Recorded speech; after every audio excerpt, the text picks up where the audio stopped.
हाय बच्चों, मैं प्रवीण सर। आज हम लोग विलोपन विधि पढ़ेंगे जो क्लास 8, 8, 9, 10 तीनों के लिए बहुत महत्वपूर्ण है। वीडियो चालू करने से पहले सब्सक्राइब, लाइक और बेल आइकन जरूर दबाएं और कमेंट करना ना भूलें। ठीक है, हम लोग आते हैं अपने टॉपिक पर। क्या है विलोपन विधि? इसमें समीकरण को हल किया जाता है। तो समीकरण को कैसे हल किया जाए इसके बारे में हम लोग जानते हैं। मान लीजिए एक समीकरण है x प्लस वाई बराबर 14 और एक समीकरण है x माइनस वाई बराबर 4। ये दो समीकरण आपको दिया हुआ है, ठीक है। इसको कैसे हल करेंगे? तो किसी भी सवाल में अगर दो चर पद एक साथ दे दें तो उसको एक साथ हल करने में कठिनाई होती है। इसलिए इसमें सबसे पहले क्या काम करते हैं कि किसी एक चर पद को बराबर करके क्या करते हैं, हटा देते हैं, ठीक है। तो हालांकि यहाँ पर तो हमारे दोनों समीकरण में चर पद तो बराबर है, तो हमको बराबर करने की जरूरत नहीं है। तो यहाँ पर हल करते हैं, इसको देखेंगे। x के बराबर है, ये प्लस का, ये भी प्लस का, यहाँ पर y भी ये प्लस का है, ये माइनस का है। तो कोई इस संख्या बराबर है, अगर इसमें लिख दिया जाए कि समीकरण 1 व समीकरण 2 को जोड़ने पर, तो समीकरण 1 और समीकरण 2 को जोड़ेंगे तो जोड़ने पर ये x प्लस का है, इसके आगे कोई संख्या नहीं है और ना ही इसके आगे। तो कोई संख्या न होने पर इसके आगे क्या मान लेते हैं, 1 मान लेते हैं, ठीक है। तो 1x और 1x दोनों जुड़ेगा तो क्या होगा, 2x। और यहाँ पर y प्लस का है, यहाँ पर y माइनस का है, तो एक y है, यहाँ पर एक y है, तो प्लस और माइनस कभी जुड़ते नहीं है, तो क्या होंगे, घट जाएंगे। तो ये x y प्लस का है, यहाँ पर y माइनस का, तो ये घट गए, ठीक है। तो बचा क्या, ये 14 और 4 ये दोनों प्लस का है, तो जोड़ेंगे तो 18 हो जाएंगे, ठीक है। अब ये 2 को पक्षांतर करेंगे तो x बराबर 18/2 हो गया।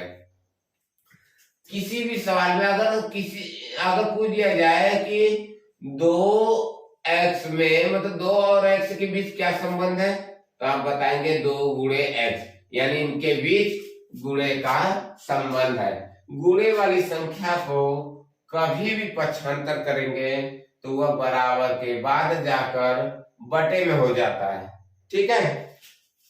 तो 2 को यहाँ पक्षांतर करेंगे तो ये बराबर के बाद वाली संख्या के बटे में हो जाएगा।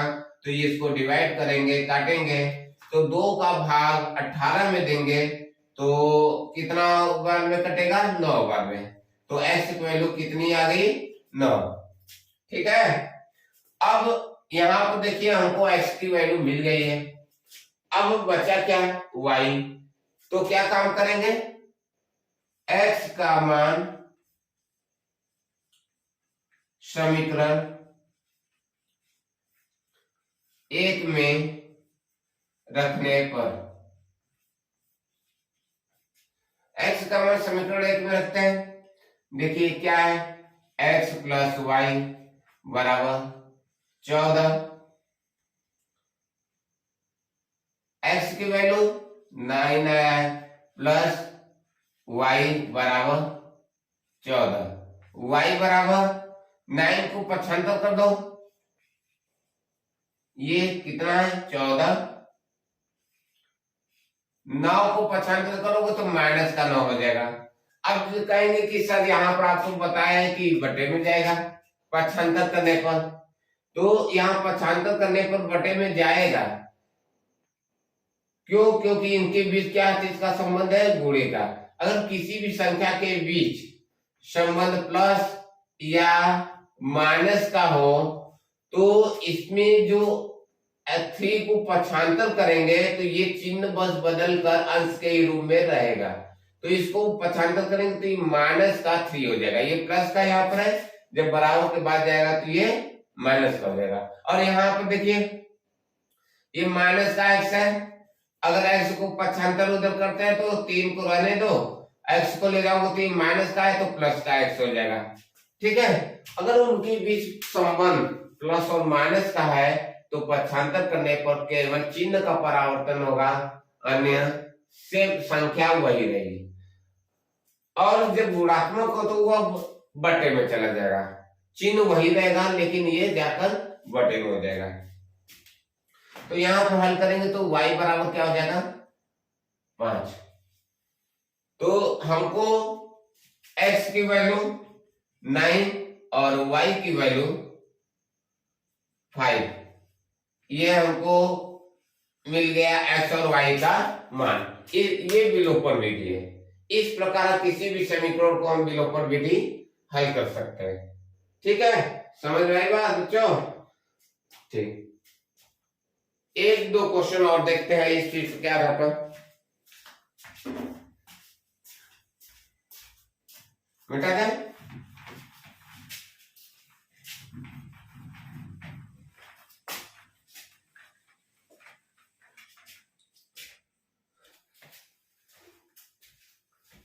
हाँ, अब दूसरा सवाल देखते हैं उसी के आधार पर। ठीक है, तो हमने बताया है कि किसी एक पद को बराबर करने के लिए क्या करेंगे, किसी एक पद को हमको बराबर करना पड़ेगा। बराबर करने के लिए हमको क्या करना होगा, इसका गुणात्मक, मान लीजिए x को बराबर करना है तो x के गुणात्मक का गुणा समीकरण 1 में कर देंगे, और इस x का गुणात्मक का, यहाँ पर कोई संख्या नहीं तो 1, इस x के गुणात्मक की संख्या का गुणा समीकरण 2 में करेंगे। ठीक है, तो देखते हैं।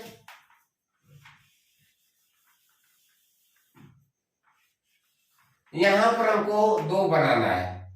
ठीक है, यहां पर हमको मतलब x को इसके बराबर बनाना होगा, तो इसमें किसका गुणा करें कि x के बराबर 2x हो जाए।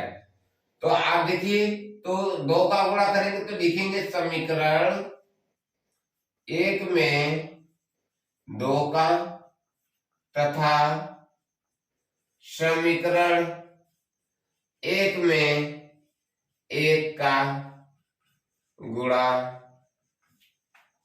करने पर।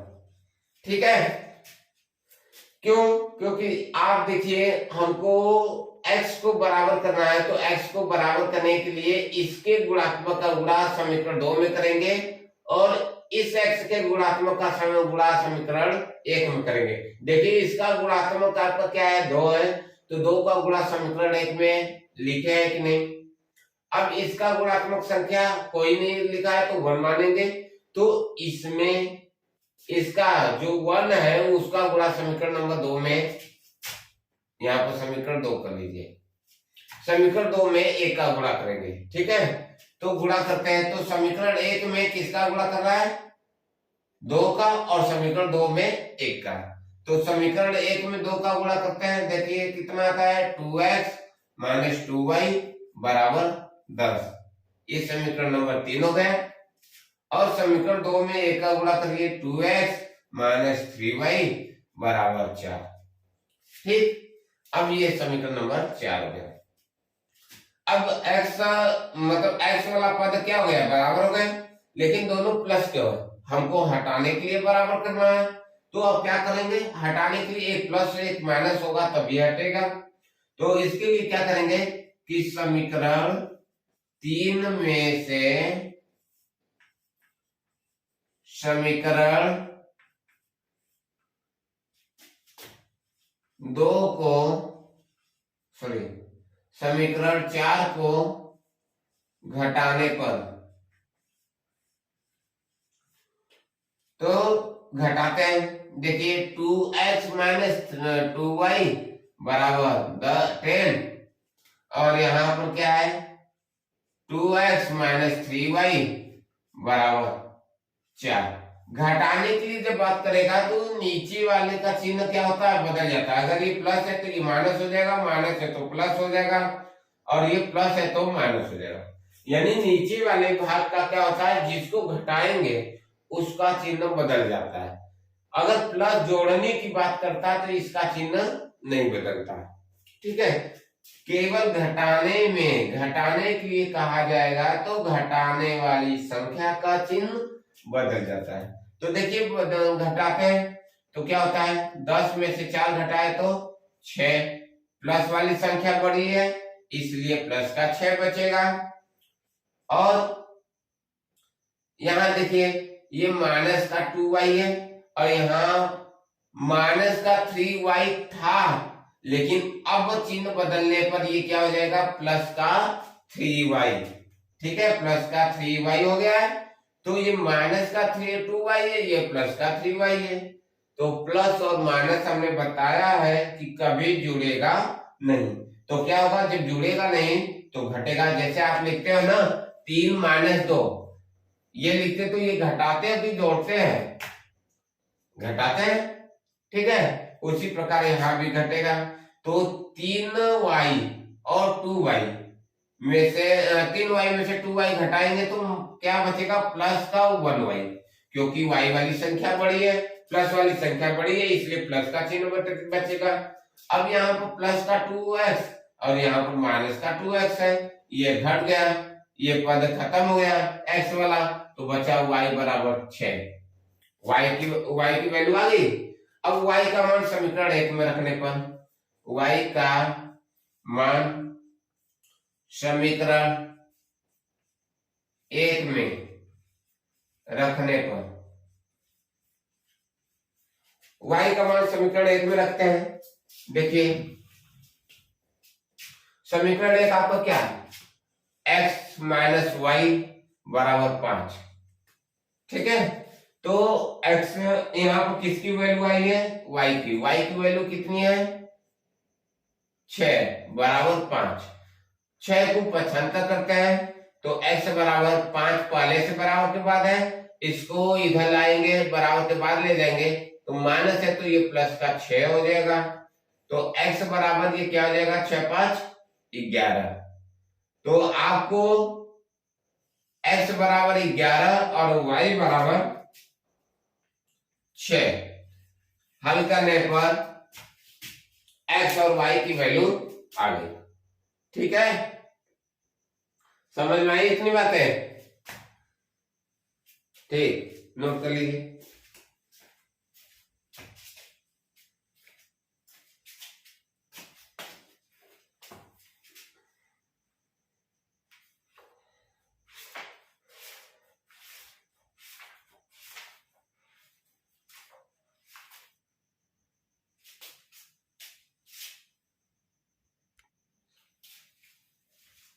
ठीक है बच्चों, अब अगला क्वेश्चन देखते हैं। इसी प्रकार ये हमारा लिखा है 3x - 5y - 4 बराबर 0, ये समीकरण 1 है। और यहाँ पर ये मेरा क्या है, 9x बराबर 2y + 7। तो ऐसे दे देगा तो घबराने की जरूरत नहीं है। पहले जो समीकरण का रूप रहा, जैसे हमने अभी बताया था x + y बराबर 14, ये समीकरण के इस रूप में इन सभी को कर लेते हैं। तो लीजिए करते हैं 3x - 5y, ठीक है, 3x - 5y, और इसको जो बराबर की इधर लाएंगे तो ये माइनस का है तो प्लस का क्या हो जाएगा, 4। ये आपका समीकरण नंबर 1 हो गया। उसी प्रकार इसमें 9x, ये बराबर की इधर है तो बराबर के इधर ला दे तो माइनस का ये 2y हो जाएगा बराबर का 7। ये समीकरण नंबर 2।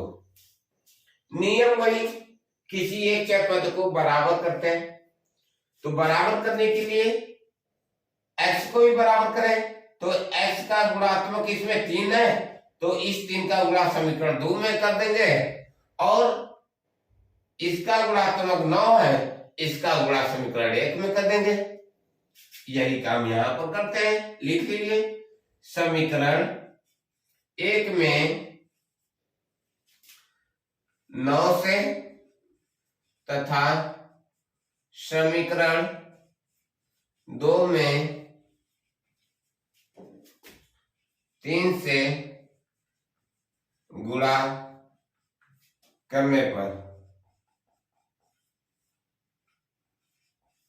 ठीक है, तो देखिए गुणा करते हैं। समीकरण 1 में किससे गुणा करना है?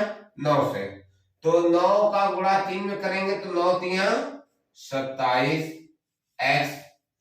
9 का गुणा 5y में करेंगे, ये चिन्ह जो है वैसे लिख दो। 9 5 45।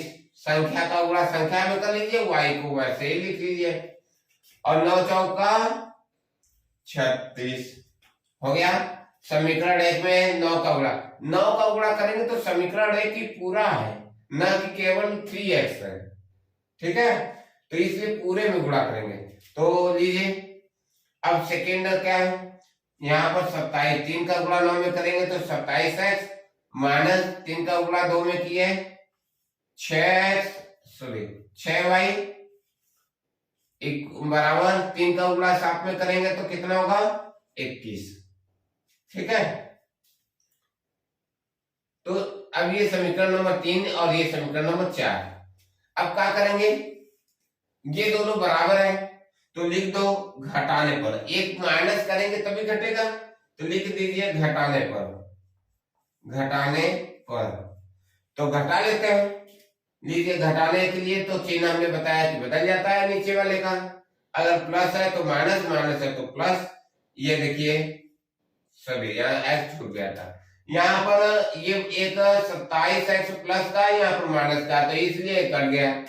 यहाँ पर 45y प्लस का है, माइनस का है, और यहाँ पर 6y जो है प्लस का है। तो प्लस माइनस हमने बताया कि कभी जुड़ता नहीं है, तो घटेगा। तो 45 में से 6 घटाएंगे तो कितना आएगा?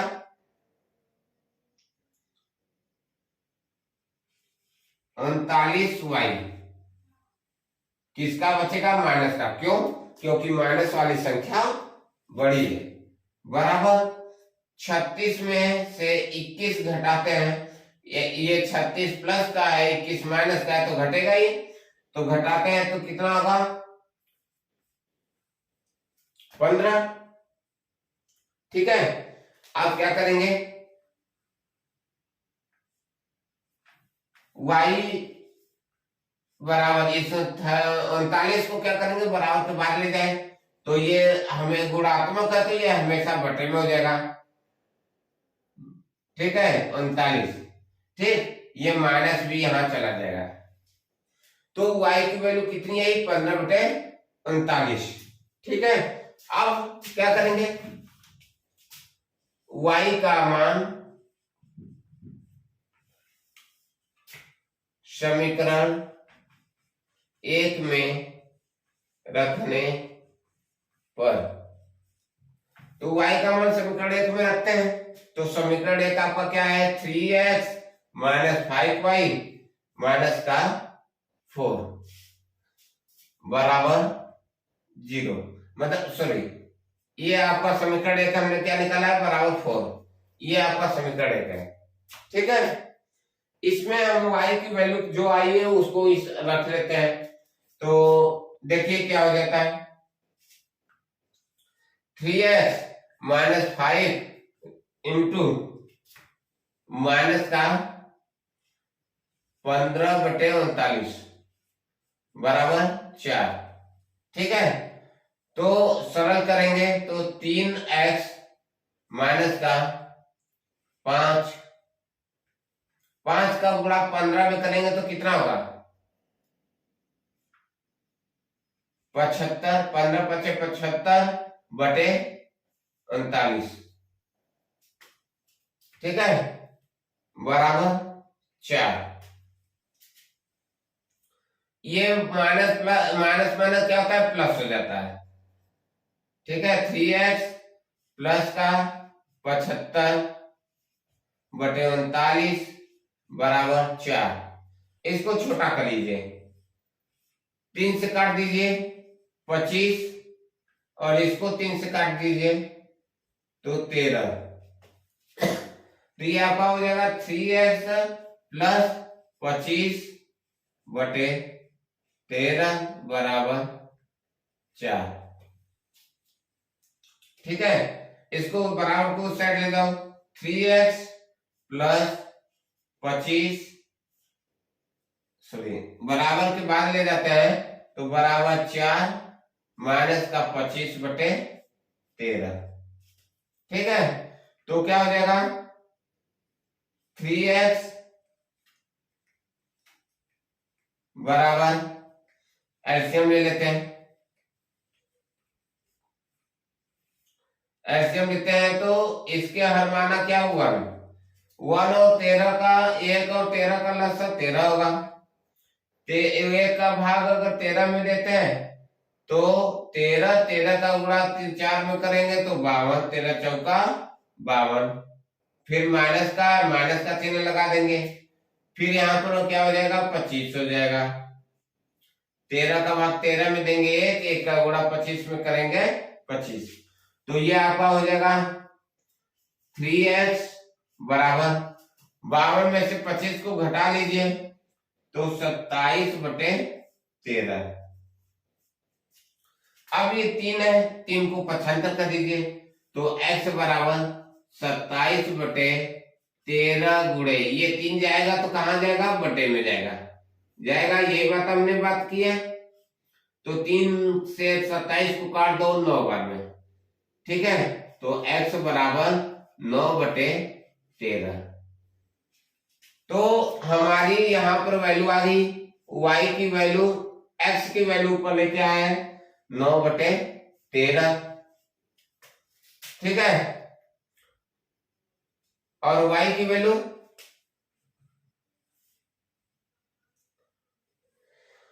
माइनस का 15/39। ये x और y की वैल्यू निकल गई। इस प्रकार हम विलोपन विधि को हल कर सकते हैं। ठीक है दोस्तों, आज का ये विलोपन विधि का टॉपिक खत्म। कल हम अगला टॉपिक लेकर आएंगे।